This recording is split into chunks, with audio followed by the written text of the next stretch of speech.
सुबह का नमस्कार प्यारे बच्चों।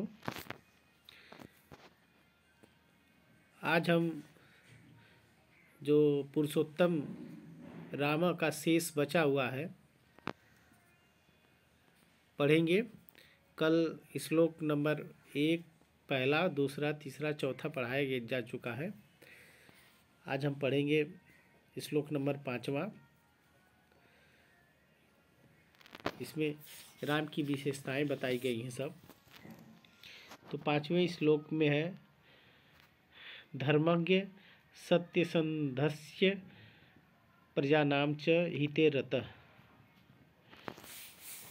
धर्मज्ञ माने होता है धर्म को जानने वाले। राम जो है धर्म को जानने वाले हैं। और सत्यसंधस्य का मतलब होता है सत्य प्रतिज्ञा वाले, सत्य प्रतिज्ञा वाले। और प्रजा नाम, प्रजा के, च मने और होता है हितरत, हित के में रहने वाले। इसका मतलब हुआ कि श्री राम धर्म को जानने वाले, सत्य प्रतिज्ञा निष्ठ, सत्य प्रतिज्ञा वाले और प्रजा हित में मग्न रहने वाले। रत, रत माने मग्न रहने वाले हैं। श्री राम धर्म को जानने वाले, सत्य प्रतिज्ञा वाले, प्रजा के हित में रत रहने वाले, मग्न रहने वाले हैं। यशस्वी माने होता है यश, ख्याति। यशस्वी संपन्न है और ज्ञान संपन्न है। सूचि माने होता है पवित्र। और वश्य माने होता है जितेंद्रिय, सुचिता को, पवित्रता को जीतने वाले। और समाधिमान माने होता है मन को एकाग्र करने वाले। इसका मतलब हो गया कि श्री राम यशस्वी, ज्ञान संपन्न, पवित्र, पवित्र अपनी इंद्रियों को जीतने वाले और मन को एकाग्र करने वाले।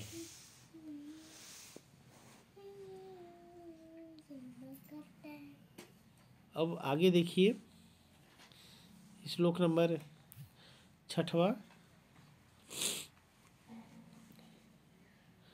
प्रजापति समः श्रीमान धाता रिपुनिषूदनम। इसका मतलब होता है प्रजापति, प्रजापति ब्रह्मा, ब्रह्म के समान। प्रजापति माने ब्रह्मा, सम माने समान, ब्रह्मा के समान। श्रीमान माने होता है, श्री माने धन, मतलब श्री संपन्न, धन से संपन्न। धाता माने सहारा, सहारा देने वाला। रिपु माने शत्रु होता है। निषूदनम माने विनाश करने वाला, शत्रुओं का विनाश करने वाले। मतलब हुआ कि श्री राम ब्रह्मा के समान, ब्रह्मा के समान प्रजापालक, ब्रह्मा के समान प्रजापालक, श्रीमान, लक्ष्मीमान मतलब धन संपत्तिवान, सभी भक्तों को सहारा देने वाले। धाता माने सहारा देने वाले और शत्रुओं का विनाश करने वाले हैं। अब दूसरी लाइन का देखिए अर्थ। रक्षिता जीवलोकस्य, जीवलोक की रक्षा करने वाले, मतलब धरती पर रक्षा करने वाले। धर्मस्य परिरक्षिता, और धर्म की रक्षा करने वाले। जीवलोक में, जीवलोक मतलब पृथ्वी को बोला जाता है। पृथ्वी पर रहने वाले जीवों की रक्षा करने वाले और धर्म की रक्षा करने वाले श्री राम है। अब आगे देखिए 7वां। रक्षिता मने, रक्षिता ये देखिए, एक सेकेंड, हाँ, रक्षिता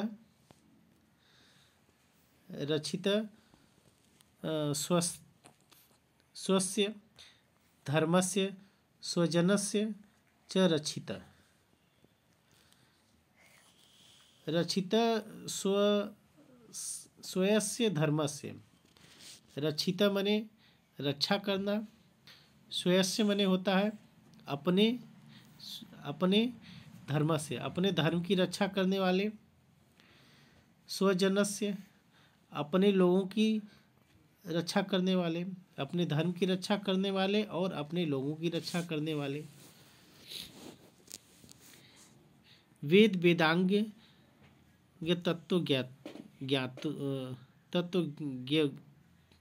तत्वज्ञ, वेद और वेदांगों के ये तत्व ज्ञाता। इसमें कई शब्द छुपे हुए हैं। वेद वेदांग और तत्व के ज्ञाता। वेद क्या है? वेद 4 होते हैं, ऋग्वेद, अथर्ववेद, यजुर्वेद और सामवेद। और वेदांग क्या होते हैं? वेदांग जो है जैसे व्याकरण है, छंद है, इस तरह के वेदों के अंग होते हैं, वेदांग कहे जाते हैं। उन तत्वों के वे ज्ञाता हैं। वेद और वेदांगों के वे श्री राम ज्ञाता हैं। धनुर्विद्या च निष्ठता माने कुशल या पारंगत। धनुर्विद्या में वे कुशल हैं। वेद और वेदांगों के ज्ञाता धनुर्विद्या में कुशल है। अब देखिए अगला हम लोग देखेंगे 8वां है सर्वशास्त्र तत्वज्ञता।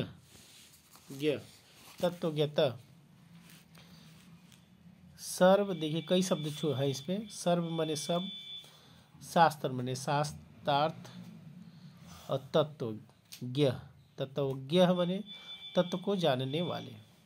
सभी शास्त्रों के तत्व को जानने वाले मतलब अर्थ को जानने वाले श्री राम हैं। स्मृतिवान का मतलब होता है उत्तम स्मृति वाले, अच्छे स्मरण शक्ति वाले। और प्रतिभावान मतलब जानते हैं प्रतिभा से संपन्न आदमी है। अब इतना समझ लीजिए पहले, श्री राम जो है सभी शास्त्रों के अर्थों के तत्वों को जानने वाले, अच्छी स्मृति वाले, शक्ति से युक्त, प्रतिभा संपन्न है। अब नीचे का अर्थ देखेंगे। सर्वलोकप्रिय, सर्व माने सभी, लोक माने लोक और प्रिय सभी लोकों में प्रिय। साधु माने होता है सज्जन, साधु माने सज्जन। और इसी में छुपा हुआ है अदानात्मा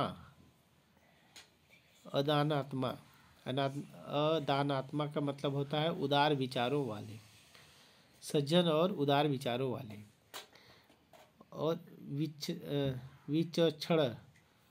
विचक्षण का मतलब होता है अनोखे विद्वान। पूरे का अर्थ देख लीजिए। श्री राम सभी लोगों के प्रिय मतलब संसार में सभी लोगों के प्रिय है। सज्जन, उदार विचार वालों, अत्यधिक विलक्षण प्रतिभा वाले हैं। अब आगे देखिए अर्थ 9वें का। स मने वे, च मने और, नित्य मने सदैव, प्रशांत आत्मा मतलब शांत आत्मा वाले, शांत चित्त वाले, मन वाले। मृदुपूर्ण मीठा बोलने वाले। च भासते, भासते माने बोलने वाले, मीठा। वे श्री राम सदैव शांत चित्त वाले और मधुर बोलने वाले हैं। अब नीचे का उच्च मानोपी। उच्च मानोपी माने होता है स्वाभिमानी होने पर भी, स्वाभिमानी होने पर भी। परुरम परुषम, परुषम का मतलब है कठोर, और नोत्तरम का मतलब होता है उत्तर नहीं। उत्तर मतलब किसी चीज का उत्तर, नो मने नहीं, उत्तरम मने उत्तर। ये दो शब्द से बना है, नो धन उत्तरम। नो मने नहीं, उत्तर मने उत्तर देना, नहीं उत्तर देना।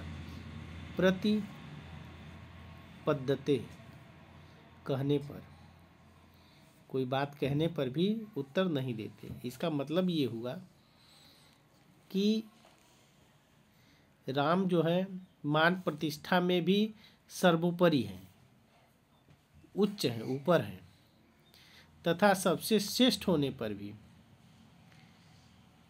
सबसे श्रेष्ठ होने पर भी कठोर वचन नहीं कहते।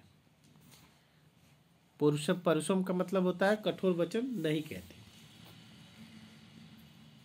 अर्थात दूसरों के कठोर वचन कहने पर भी, कहे जाने पर भी उसका उत्तर नहीं देते। मतलब सबसे सर्वोपरि है, फिर भी किसी के द्वारा यदि कठोर वचन कहे जाते हैं तभी भी उसका उत्तर वो नहीं देते हैं। 10वें का देखिए, 10वां है कदाचिदुपकारेण। इसमें दो शब्द छुपा हुआ है। कदाचित माने कभी नहीं, कदाचित माने कभी नहीं, और दूसरा है उपकारेण। उपकारेण माने उपकार के द्वारा। आगे देखिए, कृतेन, दो शब्द है। कृतेन धन एकेन से बना है ये, कृतनय एकेन। इसमें कृतेन का मतलब हो गया किए गए, और एकेन का मतलब हो गया एक ही, और तुष्यंती का मतलब हो गया प्रसन्न होना। तो इसका पूरा अर्थ क्या हुआ? वे श्री राम कदाचित माने कभी भी किए गए उपकार के द्वारा, कभी भी किसी के एक उपकार के द्वारा, किए गए एक उपकार के द्वारा तुष्यंती मतलब संतुष्ट हो जाते हैं, मतलब संतुष्ट हो जाते हैं। अब नीचे का अर्थ हम देखेंगे। नीचे का अर्थ देखिए, न मने नहीं,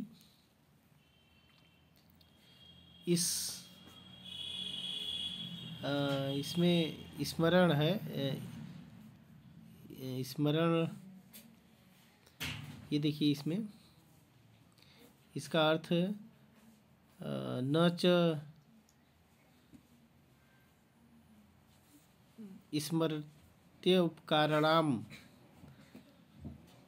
का मतलब हुआ कि तथा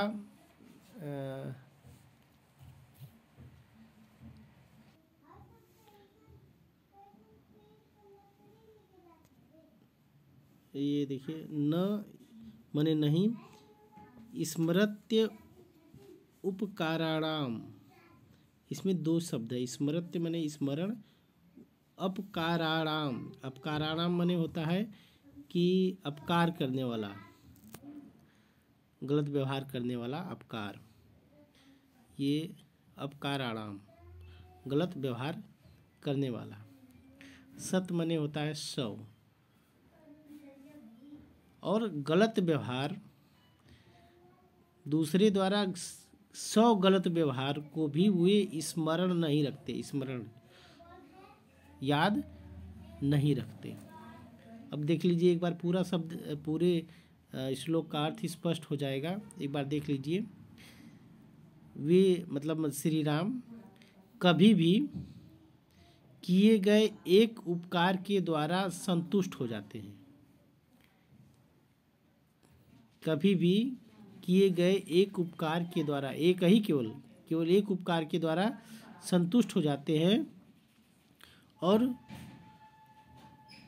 तथा अपने प्रति दूसरों के द्वारा किए गए, मतलब अपने लिए दूसरों के द्वारा किए गए सैकड़ों अपकारों मतलब गलत व्यवहारों को भी स्मरण नहीं रखते हैं। उन गलत व्यवहारों को वे स्मरण नहीं रखते हैं, और किसी के द्वारा अच्छे किए गए व्यवहार को, एक ही व्यवहार किए गए तो उसके द्वारा वे संतुष्ट हो जाते हैं। इसका मतलब ये हुआ। अब हम 11वें का देखेंगे, श्लोक नंबर 11। सर्व मने सभी, विद्या मने विद्या, व्रत स्नात्रो